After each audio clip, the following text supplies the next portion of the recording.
guys, welcome to HardReset.Info channel. Today I have OUKITEL OT11 and I want to show you how to manage your Google passwords on this device.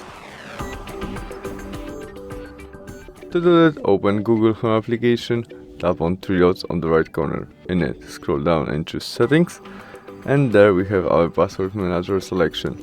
We tap there and there we have password which our smartphone remember, in this case to our Facebook account. To manage it, click on it and enter your look screen to get connected to this password.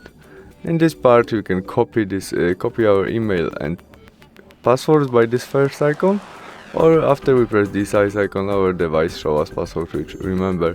You can also share this password by this icon or edit all our smartphone remember by tap on Reddit, and there we can change something in username, password and note. But remember, when you change something, press save. The last things which you can do there, you can delete this password by delete and confirm by delete, and you don't have any password saved right now. That's all, thanks for watching, bye.